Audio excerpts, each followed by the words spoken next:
Hey guys, good morning. Welcome back to another pre market analysis video. So నిన్నైతే video చేయలేదు, కొంచెం health అయితే support చేయలేదు. So అందుకే నిన్నైతే వీడియో చేయలేకపోయాను, సారీ. అండ్ వీడియోలోకి వెళ్ళినట్లయితే వీడియోలోకి చూడండి. లాస్ట్గా చూసినట్లయితే సెవెంత్ రోజు అయితే మనం ప్రీ మార్కెట్ అనాలిసిస్ అయితే చేసాము.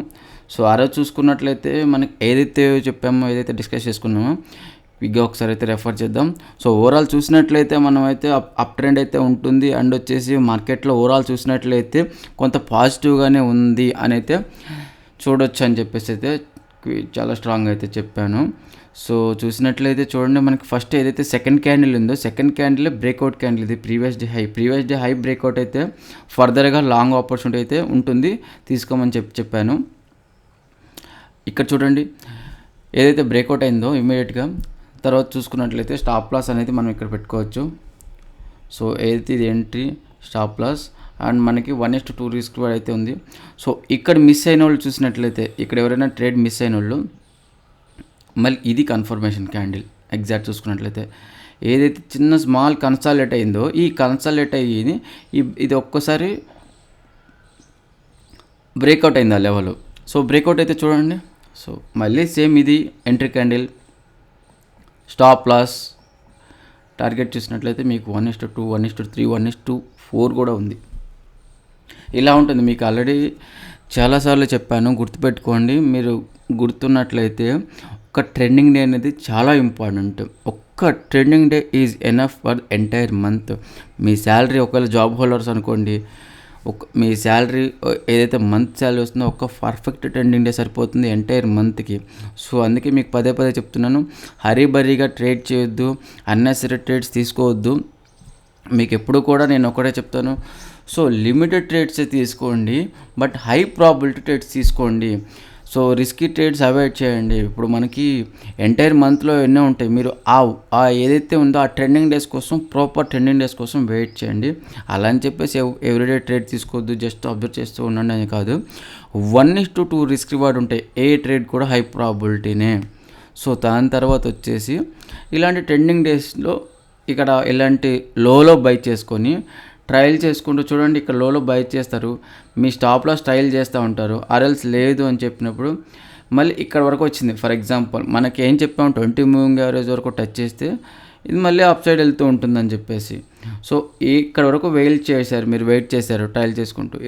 ఇక్కడికి వచ్చింది, మీకు డౌట్ అనిపించింది, ఏదైతే మీకు ఎంత పొజిషన్ ఉందో 50% అయితే కట్ చేయమని చెప్పాను. ఫర్ ఎగ్జాంపుల్ 10 లాట్స్ తీసుకున్నారా, 5 లాట్స్ సెల్ చేసేయండి, ప్రాఫిట్ బుక్ చేసుకొని ఎగ్జిట్ అయిపోయింది. 5 లాట్స్ని మళ్ళీ కంటిన్యూ చేయండి పొజిషన్. సో ఎలా చెప్పాను. సో ఎప్పుడైతే మీ ప్రాఫిట్స్ అనేది మ్యాక్సిమైజ్ చేసుకోవడానికి ఎక్కువ ఛాన్సెస్ అయితే ఉంటుంది. సో నెక్స్ట్ చూసినట్లయితే మనకి ఒక ఎంట్రీ చూసినట్లయితే ఇక్కడ ఒక ఎంట్రీ కూడా ఉంది. సో అప్ మూమెంట్ అయినా కానీ మనకి ఏదైతే చిన్న స్మాల్ కన్సాలిడేట్ అయింది, ఇక్కడ కన్సాలిడేట్ అయింది, and 20 moving average near by ఉంది కాబట్టి ఇక్కడ ఒక ఎంట్రీ తీసుకుంటే ఇక్కడ మిస్ అయిన వాళ్ళు, సో ఇక్కడ కూడా మనకి 1:2 రిస్క్ రివార్డ్ అయితే ఉందని చెప్పుకోవచ్చు. సో నెక్స్ట్ చూసినట్లయితే, అంటే నిన్న 10th తారీఖు చూసినట్లయితే ఆబ్వియస్లీ ఒక ఇంత పెద్ద ట్రెండింగ్ డే వచ్చింది కాబట్టి నెక్స్ట్ సైడ్ వైజ్గానే ఉంటుంది. అది మనకి ప్రతి మార్కెట్ అనాలిసిస్లో అయితే నేర్చుకుంటూనే ఉన్నాం. మీరు ఒకసారి గుర్తు తెచ్చుకోండి. మీరు ఎప్పుడైనా కానీ నా వీడియో చూడాలంటే ఈ వీడియో చూస్తే మీకు అర్థం కాదు, ముందు ప్రీవియస్ వీడియోస్ చూసి ఈ వీడియోకి వచ్చినట్లయితేనే అర్థమవుతుంది, గుర్తుపెట్టుకోండి. అండ్ ఇంత పెద్ద ట్రెండింగ్ డే అయితే అయింది. మనం డిస్కషన్లో అదే రోజు అయితే ప్రీ మార్కెట్లో ట్రెండింగ్ డే కూడా ఉండొచ్చు అని చెప్పేసి అయితే డిస్కస్ చేసాము. అండ్ ఈరోజు లాస్ట్ సెషన్ చూసినట్లయితే 10వ తారీఖు అయితే కంప్లీట్గా సైడ్ వైజ్లోనే ఉండిపోయింది మార్కెట్. అండ్ మనకి నెక్స్ట్ చూసినట్లయితే ఇంపార్టెంట్ అయితే మార్క్ చేశాను. అండ్ బ్యాంక్ నిఫ్టీ చూసినట్లయితే బ్యాంక్ నిఫ్టీ కూడా చూడండి. బ్యాంక్ నిఫ్టీ అయితే ఫస్ట్ హాఫ్లో చాలా ట్రెండింగ్ అయితే నడిచింది, చాలా ట్రెండింగ్లో ఉండింది ఫస్ట్ హాఫ్లో. సెకండ్ హాఫ్ చూసుకున్నట్లయితే సెకండ్ హాఫ్లో కంప్లీట్గా సైడ్ వైజ్ అనే చెప్పుకోవచ్చు. సెకండ్ హాఫ్ ఏ రోజు 7th, లాస్ట్ ఫ్రైడే. అండ్ నిన్న చూసినట్లయితే కూడా కొంత సైడ్ వైజ్ అని చెప్పుకోవచ్చు. ఎక్కువ మొమెంటం అయితే రాలేదు, కొంత సైడ్ వైజ్లోనే ఉండిపోయింది. అండ్ మెయిన్ థింగ్ ఈరోజు ఎలా ఉండబోతుంది, ఈరోజు ఎలా ఉండబోతుంది చూసినట్లయితే ఒక 53 ఒక 50 పాయింట్స్ అయితే పాజిటివ్ అయితే చూపిస్తుంది గిఫ్ట్ నిఫ్టీ. అంటే మన మార్కెట్ కూడా ఒక 50 పాయింట్స్ అయితే గ్యాప్ అప్ ఓపెన్ అవ్వడానికి అయితే ఎక్కువ ఛాన్సెస్ అయితే ఉంది. అండ్ మనకి ఆల్ టైమ్ హై చూసినట్లయితే ప్రీవియస్గా ఆల్ టైమ్ హై ఇది, దీన్ని అయితే బ్రేక్అవుట్ చేయలేకపోయింది. సో అప్ మూమెంట్ అయితే వెళ్ళింది అప్ సైడ్కి, బట్ ఇది మార్క్ చేసుకున్నాం. బట్ ఓవరాల్గా అయితే బ్రేక్అవుట్ అయ్యి ప్రైస్ సస్టైన్ అవ్వాలి, ఇది చాలా ఇంపార్టెంట్. మనకి ప్రతిసారి డిస్కస్ చేసుకుంటూ ఉంటాం ఇలాంటి సపోర్ట్ అండ్ రెసిస్టెన్స్ దగ్గర. సో ఇక్కడ ఏమైంది, ఇమీడియట్గా అయితే బౌన్స్ అయింది, సస్టైన్ అయ్యి అప్ సైడ్ అయితే బ్రేక్అవుట్ అయ్యి అప్ సైడ్ అయితే సస్టైన్ అవ్వలేకపోయింది. సో మనకి ఇది ఇంపార్టెంట్ లెవెల్ అయితే. సో అండ్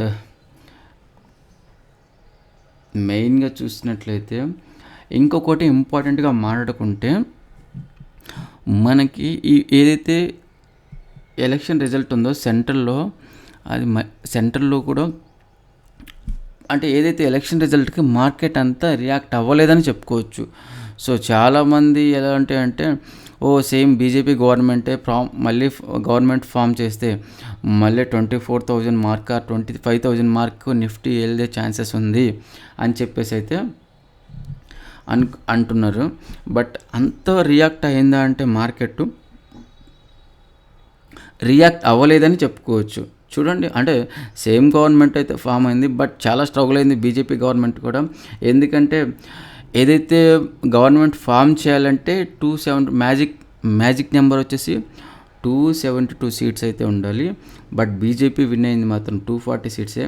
సో తర్వాత వచ్చేసి మనకి అది పక్కన పెట్టినట్లయితే మెయిన్గా ఇంపార్టెంట్ వచ్చేసి ఏదైతే మళ్ళీ ఒక 2 స్టేట్స్ ఏదైతే ఉన్నాయో, ఆంధ్రప్రదేశ్ చెందిన టీడీపీ గవర్నమెంట్ దగ్గర సపోర్ట్ తీసుకోవాల్సి వచ్చింది. అండ్ ఇంకొచ్చేసి నితీష్ కుమార్ జేడీ బీహార్కి చెందిన అతని సపోర్ట్, వీళ్ళిద్దరు సపోర్ట్ తీసుకొని గవర్నమెంట్ ఫామ్ చేయాల్సి వచ్చింది. సో అనేది చెప్పుకోవచ్చు. ఈ స్ట్రగులింగ్ అంతా మార్కెట్ మీద ఇంపాక్ట్ చేసిందా, ఆర్ఎల్స్ ఎనీవే ఫైనల్గా చూసుకున్నట్లయితే గవర్నమెంట్ అయితే ఫామ్ చేశారు అండ్ ఫర్దర్గా మార్కెట్ మళ్ళీ పెరుగుతుంది అనేది చూడాల్సిన విషయం. ఫర్దర్గా కొంత టైం అయితే తెలుస్తుంది.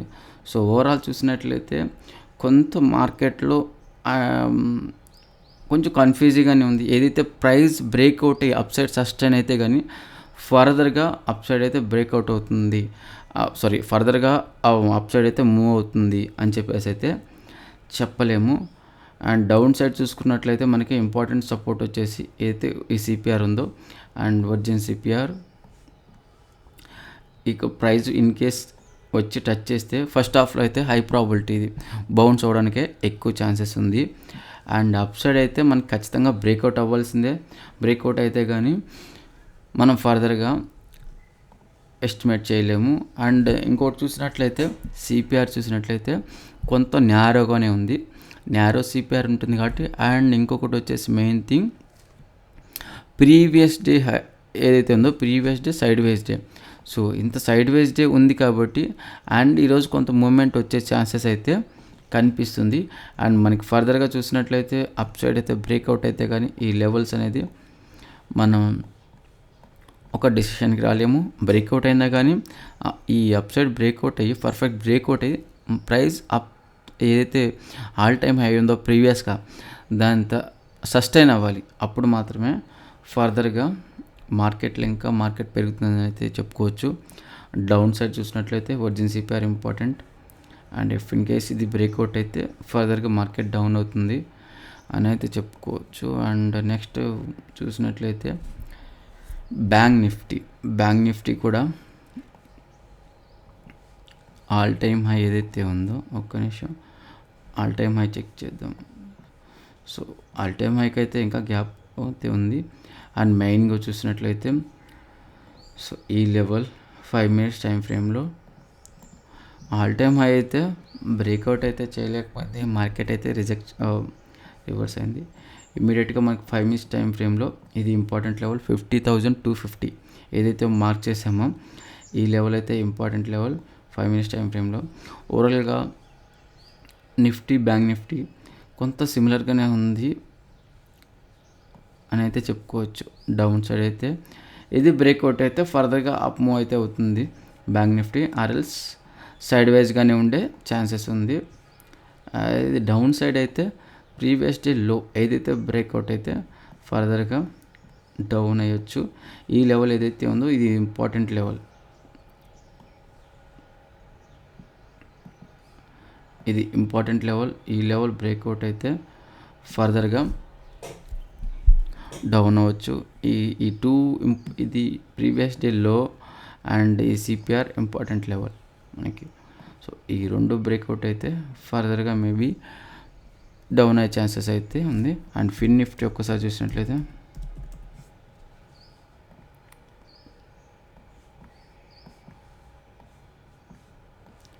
ఫిన్ నిఫ్టీలో కూడా ప్రీవియస్గా సేమ్ ఫస్ట్ హాఫ్లో కొంత మూమెంట్ వచ్చింది and second half complete side wise as bank Nifty ఎలా మూవ్ అవుతుందో సేమ్ అదే మూమెంట్. అండ్ 10వ తారీఖు నిన్న కూడా సేమ్ అలానే ఉంది. ఏదైతే బ్యాంక్ నిఫ్టీ చార్ట్ చూడండి అండ్ ఫిన్ నిఫ్టీ చార్ట్ చూడండి సేమ్ ఉంది. అండ్ మెయిన్గా చూసినట్లయితే ఫిన్ నిఫ్టీ కూడా కొంత వీక్గా ఉంది, సేమ్ కొంత అప్ మూవ్ అయితే ఉంది. ఇది ప్రీవియస్ డే హై అయితే మార్క్ చేసుకుందాం. ఈ previous day high important, previous day లో కూడా ఇంపార్టెంటే. సో సేమ్ ప్రీవియస్ డే లో బ్రేక్అవుట్ అయినా ప్రీవియస్ డే హై బ్రేక్అవుట్ అయినా కానీ ఒక డెసిషన్కి రావచ్చు. లేదు ఈ రెండు బ్రేక్ ఇలా అవ్వలేదు అండ్ సైడ్ వైజ్లోనే ఈ రేంజ్ బౌండ్లోనే ఉందంటే మాత్రం సో 8 డెసిషన్కి అయితే రాలేము, అది ఇంపార్టెంట్ అని అయితే చెప్పుకోవచ్చు. సో సేఫ్ ట్రేడర్స్ కొంచెం మార్కెట్ అబ్జర్వ్ చేయండి. అండ్ ఈరోజు ఫిన్ నిఫ్టీ ఎక్స్పైరీ కూడా ఉంది. సో కొంత జిగ్జాగ్ మూమెంటం కూడా ఎక్స్పైరీ ఉంది కాబట్టి కొంత వాలటైల్ కూడా ఎక్కువ ఉంటుంది, ప్రీమియం డికే ఉంటుంది. సో అబ్జర్వ్ చేసి అయితే చూస్తున్నాండి. ఇది గాయస్ వీడియో కనుక మీకు నచ్చినట్లయితే ఎలా అనిపించింది, వీడియోని అయితే లైక్ చేయడం అయితే మర్చిపోద్దు గాయస్. సబ్స్క్రైబ్ అయితే చేయండి ఛానల్ని. Okay, thanks for watching, have a nice trading session.